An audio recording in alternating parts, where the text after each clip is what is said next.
It was supposed to be a night of celebration, a night where everything changed for the better. But in a single moment, my entire world shattered. I felt the sting before I even understood what had happened. A sharp, searing pain spread across my cheek, the sound of the slap echoing in the dining room. My body recoiled, stumbling backward, my hand flying up to my face. My ears rang, my vision blurred, and for a moment, everything stood still. And then I saw him. The man I had loved, the man I had vowed to spend my life with, standing over me, chest heaving, his eyes filled with rage. "Is it true?" His voice was sharp, filled with something I couldn't quite place. Disgust? Betrayal? I didn't even know what he was talking about. My head spun as I tried to process what had just happened. What had I done?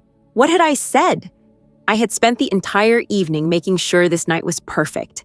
The dinner, the wine, the atmosphere, everything was meant to bring us closer, to mend the growing gap between us. And then I saw her, his mother standing behind him, a smirk tugging at the corner of her lips. She didn't look surprised. She didn't look horrified. She looked satisfied.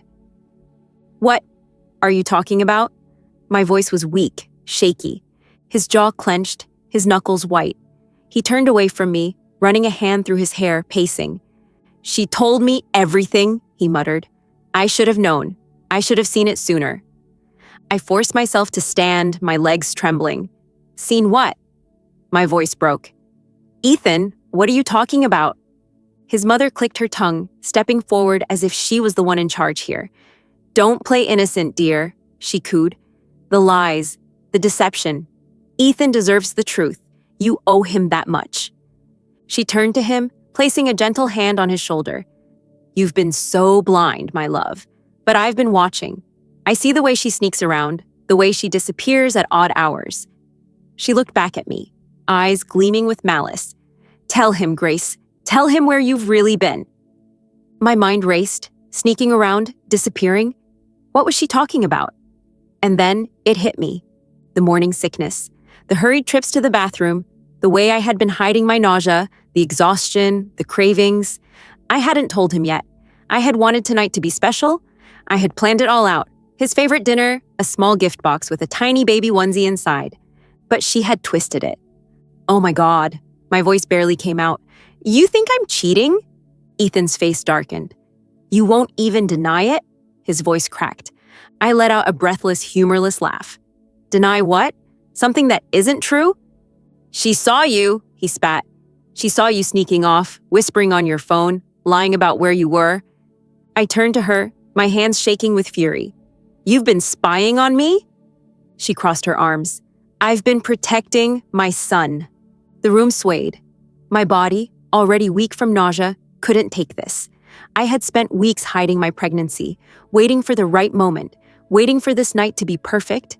And now, here I was, accused of something I hadn't done, looking at the man I loved, the man who should have trusted me, should have known me better. "I can't believe you, Ethan." My voice wavered. "You actually believe her?" His mother's smirk deepened. "Men don't like liars, Grace. And you've been keeping secrets." And then he made his choice. The slap came out of nowhere. I didn't even have time to react. The impact sent me stumbling back into the dining table, knocking over the carefully set wine glasses. Red liquid spilled across the white tablecloth like blood. My breath came in sharp gasps, my skin burned, my heart pounded in my chest. I had always known his mother hated me. I had always known she wanted to drive a wedge between us. But I never thought he would be the one to hurt me. My stomach twisted violently, and then I threw up, right there, in front of them. Everything I had held back all night came crashing out in one horrible moment. My body shook, my knees buckled, and I felt myself collapsing. And that's when he saw it. As I fell, my purse tipped over, and from inside, something small and white slipped onto the floor. A pregnancy test. The room fell silent. Ethan's breath hitched. His entire body went rigid as he stared at the test, at the 2 pink lines. His eyes lifted to meet mine, filled with horror. "Grace!" His voice was barely a whisper. "Are you?" Tears streamed down my face. My cheek throbbed where he had hit me, my stomach twisted with nausea and heartbreak. And still somehow I managed to answer. "Yes?" My voice cracked. I was going to tell you tonight." His hands trembled, his face paled, his mother's smirk was gone. Everything had changed. Ethan reached for me, his voice frantic. "Grace, But I flinched. The man I had loved, the man who had sworn to protect me, had struck me without hesitation. And now? Now he wanted to take it back? I looked up at him, my voice cold, my heart breaking. "You hit me," I whispered. "You hit your pregnant wife." He staggered back as if my words had physically struck him. His mother opened her mouth to say something, but for the first time, Ethan wasn't listening to her. His eyes were locked onto mine, and in them I saw it. Regret, fear, realization. But it was too late. I slowly rose to my feet, my entire body shaking, my mind spinning. This was the moment everything changed. He thought he had power over me. He thought his mother could control me. But they were about to learn something very, very important. I wasn't the weak one here. I turned, walking away from them, my heart pounding in my chest. And as I reached the door, I paused, just for a second. Then, without looking back, I whispered, "You'll regret this." And with that, I was gone. The house was silent when I stepped into the bedroom. My cheek still burned from the slap, and my hands trembled as I reached for my overnight bag. I moved quietly, methodically, as if in a trance, my mind replaying every second of the evening. The dinner, the whispers, the accusations, the way his hand had struck me without hesitation, the way his mother had smiled as if she had just won. I had always been the type to forgive, to try harder, to find a way to fix things. But this wasn't something I could fix. And I wasn't going to stay to see how much worse it could get. I pulled a hoodie over my head, zipped my bag shut, and reached for my phone. There was only one person I could call. "Chloe?" My voice cracked as she picked up. "Grace?" Her tone shifted instantly, alert, concerned. "What's wrong?" "I need to leave," I whispered. "Now." There was no hesitation. "I'm on my way." As I slipped out of the bedroom, I saw him, Ethan. He was sitting at the edge of the bed, elbows on his knees, face buried in his hands. His entire body was hunched forward, as if he had finally realized the weight of what he had done. I didn't stop. I didn't say anything. I walked past him, down the hallway, through the front door, out into the cold night. Chloe's car was already idling by the curb. I climbed in, my breath shaky, my body numb. She glanced at me, eyes sharp as she took in the mark on my face, the way I clutched my stomach protectively. "You're not going back there," she said. And I knew, in that moment, I wasn't. For the first time in a long time, I felt something I hadn't in years. Freedom. The messages started before I even reached Chloe's house. "Ethan, please, just come back." "Ethan, I'm sorry. I lost control.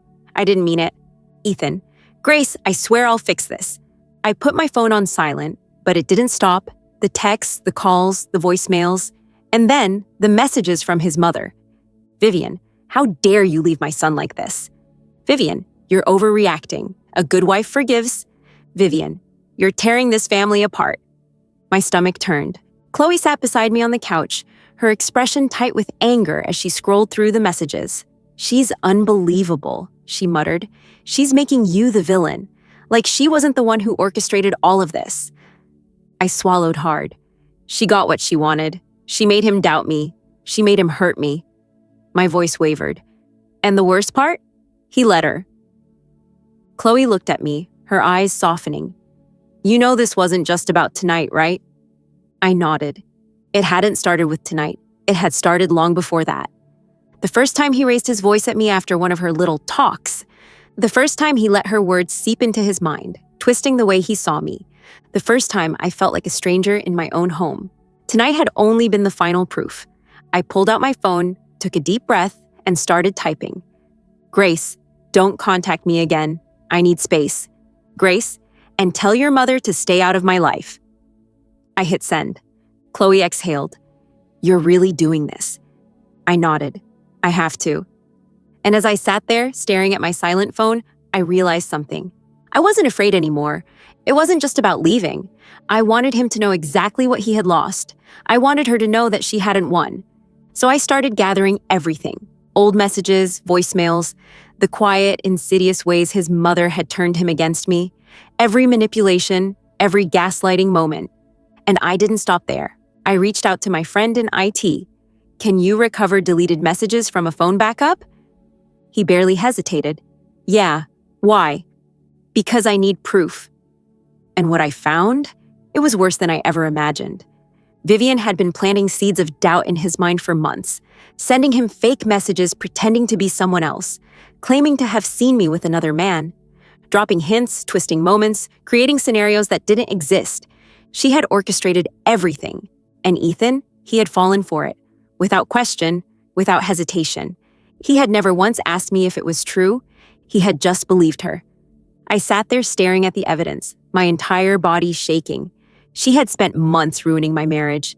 And now it was her turn to lose everything. I sent everything, to his father, to his boss, to every family member who had ever whispered that I was the problem.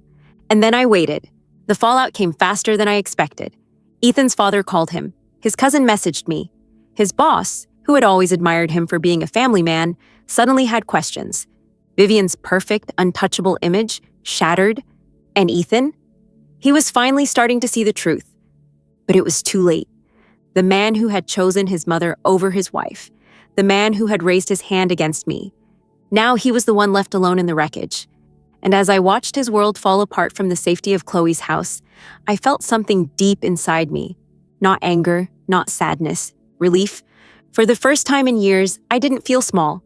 I felt powerful, and I wasn't done yet. The calls didn't stop. First, they came from Ethan, desperate, pleading.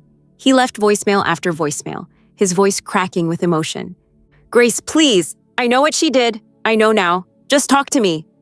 I swear I'll fix this. I'll do anything. I'll cut her off. I'll prove it to you. Please don't do this. Don't walk away. Not like this. Then, when I didn't answer, the calls started coming from unknown numbers. Vivian. I knew it was her before I even listened to the voicemail. You have no idea what you've done. Her voice was low, cold, no longer pretending to be the sweet, well-mannered woman she showed to the world. You think you can turn my son against me? That you can ruin my family? You're nothing without him. Nothing. I deleted the message. Then, I blocked her. But the real satisfaction didn't come from ignoring her. It came from knowing that for the first time in her life, she was powerless, because the walls were closing in on her, and I had made sure of it. By the time Ethan realized the full extent of the damage, it was too late to undo it. The texts from his family had gone from supportive to hesitant. His father had called him, voice tense. Your mother has been lying to you for months. How could you let her manipulate you like this? His boss, the one who had once prided himself on Ethan's strong moral values, pulled him aside at work. This situation with your wife, it's gotten out. People are talking. His friends, the ones who had always believed he had a perfect marriage, started keeping their distance. Some of them had seen the proof. Some of them had sisters, wives, girlfriends who told them exactly what kind of man Ethan had become. And then, one by one, his bridges started burning. The job that had once valued him suddenly wasn't so understanding about his personal issues. The family that had always supported him wasn't so eager to take his side anymore. The social circles his mother thrived in had started whispering about her behind her back. Vivian, the woman who had always been in control, was now the outsider. And the best part? I wasn't even there to witness it.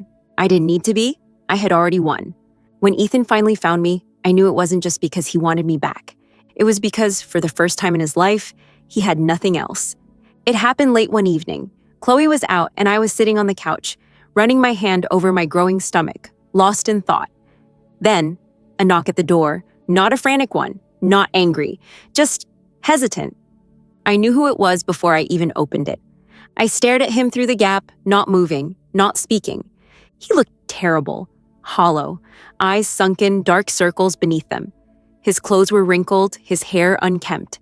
He looked like a man who hadn't slept in weeks. And maybe he hadn't. Grace, he said, his voice raw. Please. I didn't invite him in. I didn't step outside. I just stared at him. I know what she did, he whispered. I know everything, and I don't care anymore. She's gone. I told her she's out of my life. I told her... His voice cracked. He let out a breath, raking a hand through his hair. I told her I choose you. I should have felt something. Relief, satisfaction, vindication. But all I felt was nothing. You don't get to choose me now, I said quietly. You already made your choice. His breath hitched. I was blind. I let her... You let her control you, I finished for him. You let her turn you against me. And you let her make you hurt me. I stepped forward, closing the gap between us. She didn't make you hit me, Ethan. You did that all on your own. His entire body flinched, like the words had physically struck him. His hands clenched into fists at his sides, not in anger, but in shame. I hate myself for it, he admitted. Every single day I hear it, the sound, the way you... He swallowed hard. The way you looked at me afterward. I tilted my head. And what do you expect me to do with that? Feel sorry for you? He exhaled sharply, looking away. I don't expect you to do anything. I needed to tell you. I needed you to know I'm trying.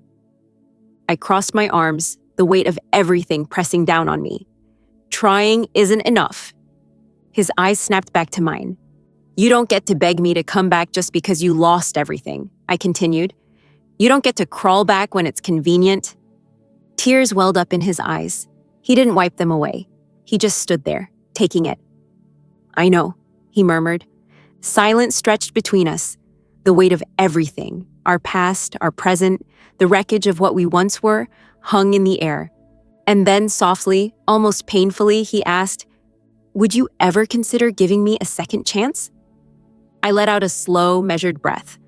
I didn't answer right away. Instead, I placed a hand over my stomach, feeling the faintest movement, a reminder of what mattered now. You want the truth? I whispered. He nodded, eyes locked onto mine. The truth is, I don't know. His face crumbled. And that's something you're going to have to live with, I added. I didn't say goodbye. I just stepped back, and slowly, I closed the door. And this time, I didn't look back. The house felt different when I walked back inside, quieter, lighter, like the weight of his presence had finally lifted. I stood there for a moment, staring at the closed door, my heart hammering in my chest. Ethan was gone, and for the first time since this nightmare began, I felt free. But I wasn't done yet, because he wasn't the only one who needed to learn a lesson. I had one final move left. It wasn't just about leaving him. It was about making sure they both paid for what they did. I sat down at the dining table, the one Chloe and I had spent hours repainting, covering every mark and stain that reminded me of the past. My laptop sat in front of me, the screen glowing softly. And then I started typing. The first step was the house. Ethan thought it was ours, that even if I left, he'd have the comfort of staying in the home we built together. He was wrong. I had made sure of it long before things got bad. See, when we first bought the house, I was the one with the stronger credit. I was the one who handled the finances. And I was the one who, quietly and carefully, had ensured that everything, the deed, the mortgage, the bills, was in my name. Ethan, he was just a cosigner, an optional name on paper. Nothing more. And now? Now he had no claim to it. I sent a single email to my lawyer, the one Ethan didn't even know I had. Grace, I want him out of the house. ASAP. What are the legal steps to make that happen? It took less than an hour for the response to come back. Lawyer, since you're the sole owner, you have every right to evict him. He has no legal claim to the property. We can move forward immediately. I smiled. I didn't even hesitate. Grace, do it. The next step was Vivian. I knew she wasn't going to stop. Not after the restraining order. Not after being exposed. She had spent years controlling Ethan, whispering in his ear, molding him into exactly the man she wanted him to be. But now, she was losing him, and nothing terrified her more than losing control. So I took away the last thing she had left, her reputation. Vivian had spent her life crafting an image, the perfect society woman, the elegant hostess, the respected matriarch. But now, people were talking. I made sure of it. I forwarded the proof of her manipulations to every major social group she was a part of. The country club, the charity board, the women's organization where she ruled like a queen. I didn't even need to say anything. I just let her own words speak for themselves. And then, I sat back and watched as her world collapsed. Her phone calls to Ethan became frantic. Vivian, Ethan, you need to fix this. People are turning against me. Vivian, you can't let her do this to us, to our family.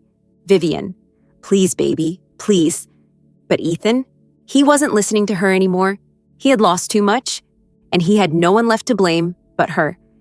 The final step was my own future. For so long, I had been defined by them, by Ethan, by his mother, by the twisted, suffocating grip they had on my life. No more. I wanted a fresh start. So I took everything I had left, the savings account I had quietly built, the investments Ethan never paid attention to, the financial lifeline I had created for myself when things first started going bad, and I started over. I moved into a new apartment, just for me and the baby. I cut every last thread that tied me to them. I made sure that the only time Ethan would ever see me again was through legal paperwork. And just like that, I was free. The day the eviction notice was served, Chloe and I sat on the couch, eating takeout and scrolling through social media. It didn't take long before we saw it. A post, a single quiet update from Ethan's once perfect life. Starting over is harder than I thought. No pictures, no details, just those 7 words. Chloe raised an eyebrow. Do you feel bad?